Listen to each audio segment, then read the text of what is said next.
The most common credit card mistakes. Buying things on credit, it's not exactly new. It's been around since about 1300 BC when Babylonians invented a kind of proto-mortgage. So you'd think by now we'd be experts. Nope, we still encounter plenty of pitfalls when paying with plastic, and the worst part, even the most innocent misstep can impact your finances. For example, missing out on one payment could drop your credit card score from 60 to 100 points. Here's a tip. Use a simple calendar, digital, hanging on the fridge, or otherwise, to remind you to pay your credit card bills on time, or sign up with your issuer to receive text or email payment reminders. Here are the 3 other most common credit card mistakes we make and how to avoid them. Mistake number 1, paying only the minimum.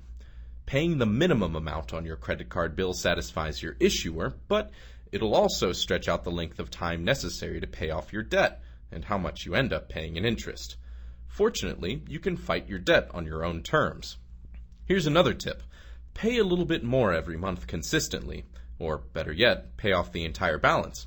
For example, take a $10,000 balance on a card with a 20% interest rate. If you pay $300 monthly instead of $250, you could shave off 17 months and $1,900 in interest. $1,900, that's a really shiny new laptop, or a transmission, or a few months' rent. Mistake number 2, cash advances. Withdrawing cash using a credit card is tempting, especially when you're broke, but high fees and interest rates make cash advances one of the worst ways to borrow money. Credit card companies charge hefty interest rates on cash advances, usually about 20% in Canada, and a cash advance fee of about 1 to 4%. Here's another tip. Apply for a line of credit account instead. These generally charge half the interest rate of a cash advance and has no transaction fee. Mistake number 3, getting trapped by annual fees.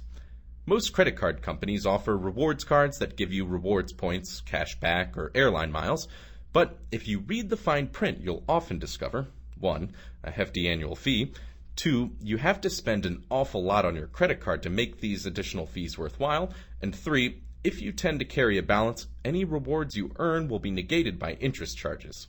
In other words, you'll be paying for those so-called free rewards points. Here's one more tip. If you're in the market for a rewards card, make sure to compare cards and ask yourself these questions.